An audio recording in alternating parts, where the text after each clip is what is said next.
Desde Mercedes, Buenos Aires, Argentina, transmite en el 93.9 Radio Fénix, una radio para toda la gente. Estamos nuevamente con ustedes por aquí, 10:47 de este viernes 25 de abril, y tenemos en línea y le damos la bienvenida en el ciclo 2025 a la abuela Berta, que hoy comienza con sus micros de, cocina en general, cocina distinta podríamos llamarla. ¿Qué tal, Berta? Buen día, ¿cómo te va? Hola, buen día, ¿cómo les va? Bien, acá estamos. Por suerte en este momento hay sol. Bien, sí, la verdad que empezamos este nuevo ciclo en una semana dura. Lo del Papa nos ha golpeado a todos bastante, aún los que no somos católicos, pero la personalidad y lo que ha hecho en su papado realmente es muy importante. Entonces uno está todavía medio mirando distintas cosas, ¿no? Bueno, la idea de este año es charlar un poquito de distintas regiones del mundo y contar un poco algunas historias que tienen que ver con, como siempre decimos, que la gastronomía es parte de la cultura de los pueblos. Entonces contar un poquito y dar algunas recetas que algunas seguramente se harán, otras puede ser que no, porque vamos a contar recetas de productos que por los países que vamos a ir paseando no serán los habituales, pero esa es la idea, conocer un poquito de la historia gastronómica de los distintos pueblos. Hoy la idea, porque no podemos empezar este ciclo si no es con nuestro país, es hablar del NOA. El NOA, que hoy son las provincias de Tucumán, Salta, Jujuy, La Puna, que tiene una historia muy, muy antigua y muy linda, porque hace más de 10.000 años que en esa zona que estaba habitado por los pueblos originales, los pueblos se fueron adaptando a cómo era su zona, su lugar de vida, y tenían, porque la zona esta, ustedes saben que tiene varias regiones. Una es las yungas, que son árboles, otra es la puna, que son a 3.000 y pico de metros de altura del nivel del mar, otras son los valles, como los valles calchaquíes, que siempre hablamos de sus vinos, y se fueron adaptando y se dedicaban a recoger lo que había, porque eran nómades, y trabajaban, comían, se vestían con los camelios, que son los guanacos, que son los animales, los mamíferos de altura, con las vizcachas, los distintos animales que encontraban, y iban recorriendo los distintos lugares hasta que en un momento dado empezaron. Yo siempre cuento que cuando se empieza a manejar bien el fuego, los pueblos que eran nómades empiezan a quedarse en su lugar, y ahí empieza a trabajar y a desarrollar con los incas todo lo que era la agricultura. Ustedes recuerdan que los incas, los mayas, cómo trabajaban los escalones, el agua, toda la ingeniería que tenían, empiezan a trabajar y a desarrollar no solamente el cultivo de los distintos elementos que iban encontrando, sino que iban desarrollando y iban haciendo una agricultura que hoy diríamos comunitaria. Trabajaban y iban desarrollando cada vez más en sus lugares la administración de las cosas. Eran administradores muy importantes, tanto del Imperio Inca como del Virreinato del Río de la Plata. Y fueron desarrollando toda una agricultura que por supuesto algunas cosas fueron encontrando, otras las fueron haciendo todo el trabajo de mezcla, y toda la Puna y toda esta zona empezamos con la papa, que recuerdan que hemos hablado mucho de la papa, con el maíz, con cereales y con distintos elementos que fueron no solamente utilizándolos para ellos, sino como parte de la comercialización y la administración de sus lugares. Se calcula que hace unos 4.000 años antes, en los estudios arqueológicos, dicen que habían desarrollado la agricultura como subsistencia, manteniendo la caza y la recolección, y cada vez empezaban a hacer otras cosas. Hace 3.000 años comenzaron a hacer las vasijas de barro, las vasijas de cerámica que cuando uno va al norte tanto nos gustan, en Humahuaca, en Tilcara, en las distintas zonas, los empezaron a hacer, a desarrollar y a cocinar los pueblos originarios de hace más de 3.000 años. Fíjate cómo uno cuando va y los ve dice, ¡ay, qué lindo el artesano que lo hace! Pero cómo es la historia que viene de esos artesanos y de esos pueblos que desarrollaron tantas cosas, como por ejemplo, además de la cerámica, se empezó a desarrollar todo el trabajo y el chuño con la papa, el maíz que se utilizaba, y en las primeras épocas para moler el maíz, para hacer la harina o lo que hoy le llamamos la polenta, se hacía manualmente, digamos, con molinos de piedra. Después incorporaron animales, que los bueyes o los que hacían, y empiezan a aparecer otros elementos como la quinoa, que es un pseudo cereal que, además de comerse las comidas dulces saladas, tiene más valor nutritivo que lo que tiene la carne. Tiene muchas proteínas, tiene vitamina B1, B2, magnesio, hierro, tiene omega 6. Es apta para los celíacos. En los primeros años, la base de la alimentación en esas zonas, además de los animales que cazaban o que pescaban, en la zona donde están los ríos internos de la zona, utilizaban el maíz, la quinoa y algunos otros pseudo cereales que durante muchos años los fueron desarrollando, los fueron trabajando, y para unos 30 años más o menos se empezó ya en esta época a ser uno de los cereales de mayor venta al exterior, y el mayor consumidor de quinoa es Francia.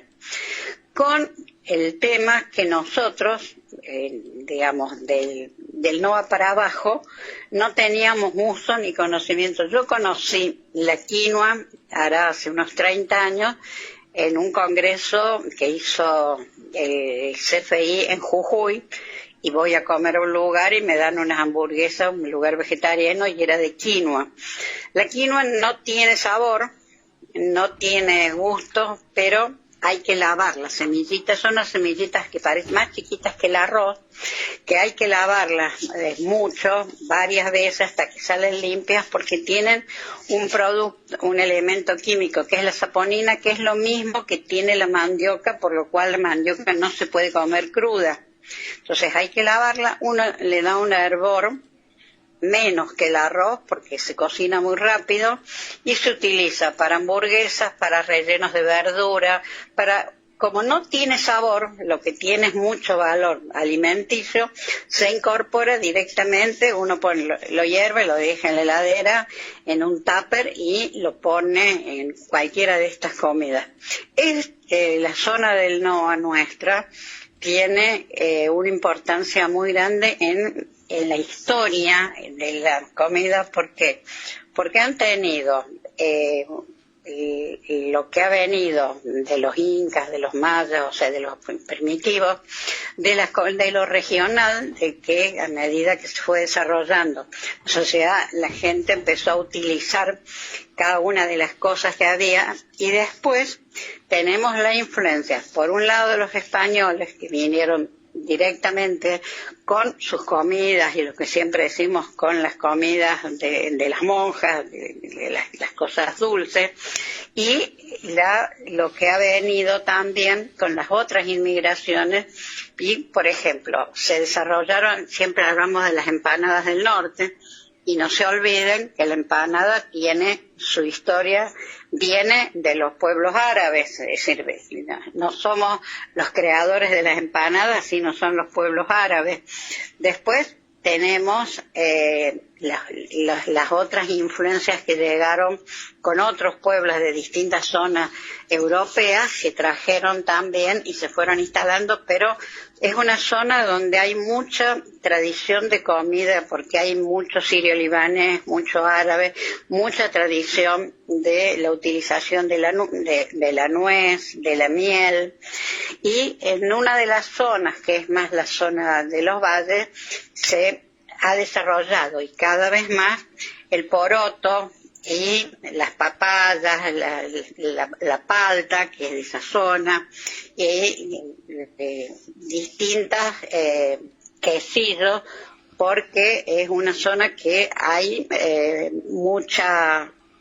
no hay tanta vaca, pero sí hay distintos animales, donde hay cabras, hay guanacos, y todo lo que es el tejido a partir de la lana de no solo de ovejas, sino de los demás animales que tienen. Es una de las zonas que, cuando nosotros pensamos en comida rica, pensamos en el norte. Bueno, esta es la parte del norte que tiene tanta historia, y hablamos de la humita, hablamos de la quinoa, hablamos de la palta, hablamos también del amaranto, que es otro cereal similar que lo utilizaban mucho junto con el maíz los mayas, y que se produce en las zonas del altiplano, que se sigue exportando junto a la quinoa con el amaranto al exterior. Y, como siempre, la papa y el maíz son las figuras estrellas para desarrollar, porque la papa, que hemos hablado, una cantidad de variedades de distintos tipos cultivadas en el altiplano y en la zona cercana a Bolivia.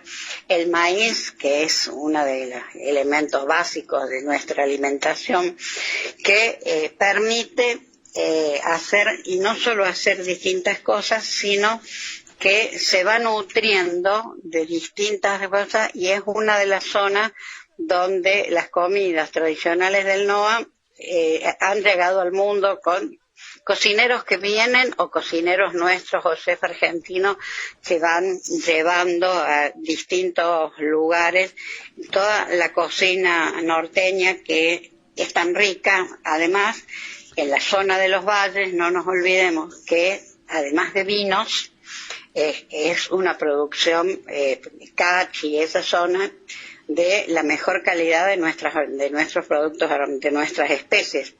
El ají molido, el pimentón, la cúrcuma, son básicos de esa zona, que el pimentón dulce, tanto como el pimentón picante, y el ají molido de esa zona son productos de alta cocina, donde nosotros los podemos usar con total tranquilidad, porque tienen el sabor y la calidad especial que tienen que tener los productos. Vos seguramente ají molido no debes haber probado, porque no te gustan las cosas muy picantes, pero sí has probado los pimentones de la zona, Susana.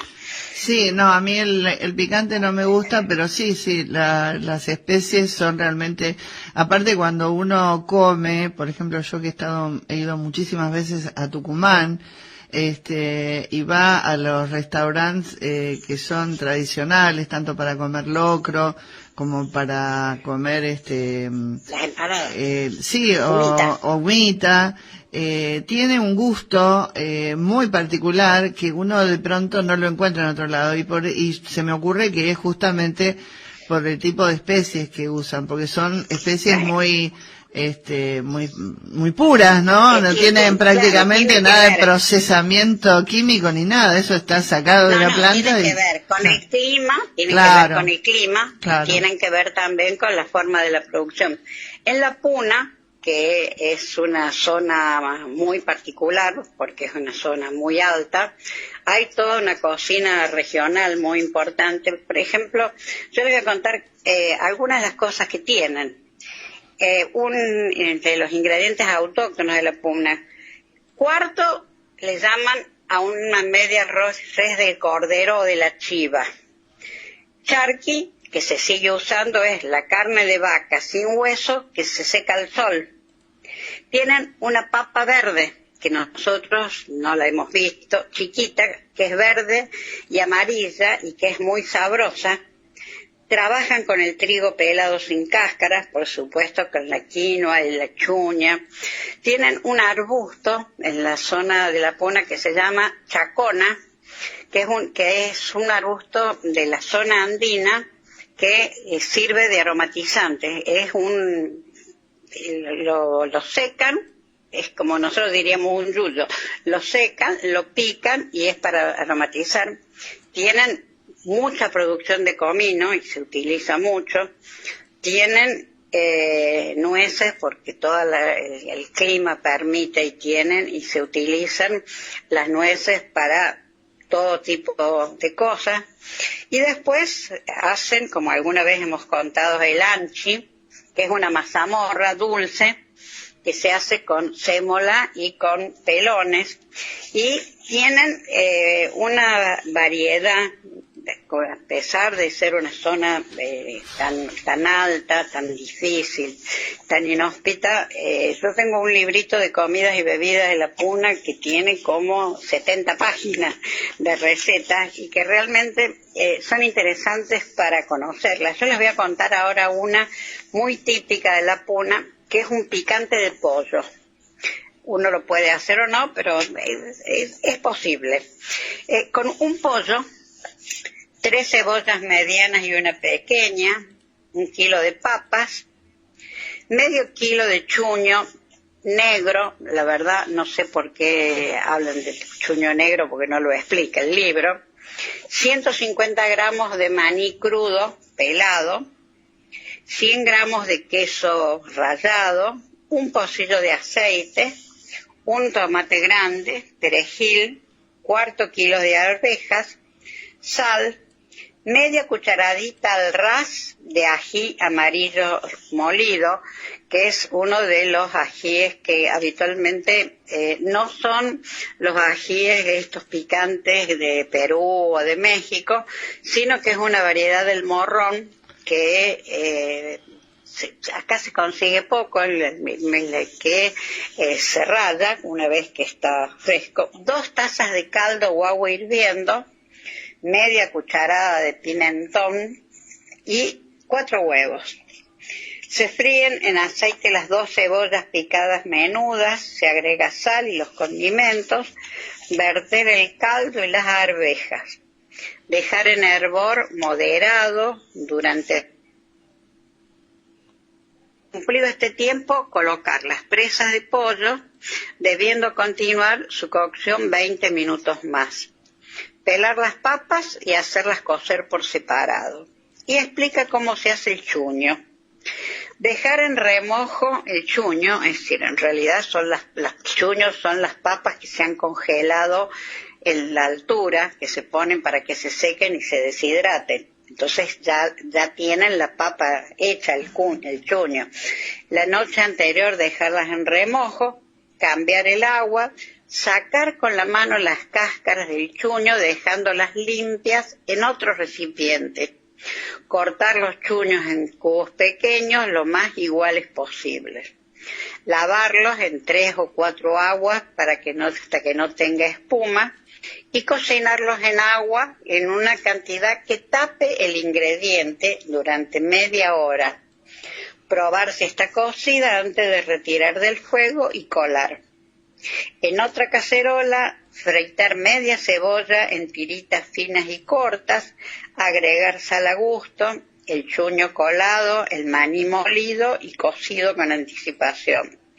10 minutos antes de servir, agregar a la mezcla los huevos y el queso rallado, mezclar y dejar reposar sin fuego. Preparar una ensalada de media cebolla picada en tiritas con tomate y perejil. Mezclar. Al servir se colocará primero las papas al natural cortadas en rodajas gruesas. Encima las presas de pollo y la salsa y en otra mitad del plato el chuño. Por encima la ensalada. También se puede llevar un locoto, que ese sí es un ají picante, o ají verde picado menudo. Yo les he leído tal cual es la receta de una cocinera de la Puna que hizo un librito de comidas y bebidas de la Puna, que realmente es interesante para conocer las historias de nuestro pueblo. Pero ustedes me van a decir, quiero una receta para hacer. Bueno, vamos a hacer una cazuelita de quinoa y amaranto. Tanto la quinoa como el amaranto, que al amaranto a veces le dicen quinucha, eso se consiguen en las dietéticas. Hay dietéticas que los venden suelto, hay dietéticas que venden en paquete. En una época era un producto más económico, hoy no sé cómo están los precios, yo hace mucho que no compro quinoa. ¿Cómo vamos a hacer esta cazuelita? Un morrón rojo, 2 cebollas, un choclo desgranado, una bandejita de champiñones, un diente de ajo, una penca chica de apio, 200 gramos de quinoa, 100 de amaranto, un tomate pelado, una zanahoria cortada en cubos chicos, una ramita de perejil, una taza de queso rallado, parmesano o el que ustedes usen, sal, aceite, pimienta blanca, un ramillete de semolín fresco y medio vaso de agua. Lavamos y trozamos todas las verduras chiquitas, picamos chiquitas las hojas solamente de la rama del perejil. Lavar la quinoa, como dijimos antes, 4 o 5 veces hasta que sale el agua transparente y colocarla al fuego con más o menos 4 partes de agua por la cantidad de quinoa que pongan, una cucharadita de sal y hervirlas hasta que veamos que están transparentes y blanquitas. Lavamos y cocinamos por otro lado alrededor de 10 minutos el amaranto y los colamos. Colocamos al fuego una cacerola con aceite y rehogamos la cebolla, los ajos, el apio, el tomate y el puñado de cebollín. Agregamos el morrón picado, la zanahoria y una cucharada del perejil picado. Salpimentamos a gusto. Cuando la quinoa y el amaranto están listos, los colamos y los incorporamos a la cazuela con las verduras. Incorporamos el queso y un poquito de cebollín picado y lo servimos en cazuelas. Pueden ser en cazuelas individuales, si uno hace para una reunión o una juntada, o en una cazuela que después lo va llevando a la mesa. Se le puede agregar, si uno quiere, ají molido, y es un plato diferente, con muchísimo valor nutritivo, y como para alguna vez empezar a comer los alimentos naturales que tenemos de nuestra producción del país y que tanto bien nos hacen. Eso uno puede comprar la quinoa, la tenés en un frasco cerrado con una hojita de laurel y podés hervir un puñadito para ponerle a unas croquetas de acelga o a un relleno de acelga o inclusive a un puré. Uno le puede poner una cucharadita, no cambia el sabor, sino que nos da bastante cantidad de energía y de valor. Todos los productos de esta zona en distintas verdulerías o en los negocios, la papaya que es tan rica, la palta ni hablar, que es una de las cosas que tanto el mango, que es un producto realmente de la zona que no tenemos demasiado consumo, pero que es una fruta con mucho valor porque es una fruta dulce, pero tiene fibra, es muy rica, la podemos usar para una cantidad diferente de cosas. Y después, en la zona interior, los ríos que tienen los pescados de río, como el pacu, el dorado, la boga, que son más en el interior. Y no nos olvidemos que esta zona es la zona también de los buenos vinos, que algún día hablaremos de los vinos argentinos. Bueno, muy bien, la verdad que son alimentos que en general no consumimos, de los que casi no tenemos registro, así que está bueno empezar a promocionarlos, porque además, como bien decís vos, tienen mucho valor nutritivo y a veces incluso algunos no tener sabor, pero poder ser incluidos en la cocina. También se le pueden dar a los chicos, porque a veces reemplazan, ¿no? Hoy en día que está tan caro la carne y que realmente no se puede comer todos los días, y bueno, son alimentos que además, vienen a completar, ¿no? Además podés hacer hamburguesas de quinoa, en vez de carne haces hamburguesas vegetarianas, y tiene la ventaja que tanto estos elementos son aptos totalmente para celíacos, que muchas veces las familias que tienen familiares con celiaquía están a la búsqueda de nuevos elementos para cocinar, y hay recetas de quinoa en galletitas, o sea que se puede incorporar en distintas cosas. Yo empecé a usar la quinoa cuando la conocí en Jujuy, y cuando mi nieta menor tenía problemas alérgicos muy serios desde muy chiquita, y el grueso de las cosas que le cocinábamos a Zoe le incorporábamos quinoa. Para, digamos, ayudar a resolver los problemas, tenía una intolerancia a la leche, a la láctea, entonces teníamos que hacer cosas con soja, y la quinoa fue uno de los elementos que realmente ayudó al desarrollo y a la salud de una criatura. Por eso yo creo que hay que empezar a pensar en cómo utilizarla. Sí, además que por lo general muchísimos de los alimentos que son para celíacos, que se venden en los supermercados y que vienen con la marca, ¿no?, sin tag y demás, son sumamente caros. Entonces también esto resuelve un problema económico, porque me imagino que no será barato en la dietética, pero tampoco por ahí es tan caro como algunos elementos que aparecen en los supermercados, ¿no? Y lo podés tener en tu casa y podés echar mano. Es más, te digo, las dietéticas medianas o grandes en general, hace unos años que todas las dietéticas venden. Yo tengo un frasco con quinoa que a veces me pasa que me olvido de usarlo, pero porque uno tiene que acostumbrarse a tenerlo a mano, pero lo tenés en un frasco cerrado con una hojita de laurel, dura, y acá Mercedes tiene buenas dietéticas, y muchos de nuestros amigos seguramente van a Luján, van a Buenos Aires, se puede comprar en distintos lados y aprender a usarlo y probarlo, porque además es muy fácil. Se cocina más rápido que el arroz, no da ningún trabajo, y es una de las cosas de nuestro NOA tan importantes para la salud. Claro.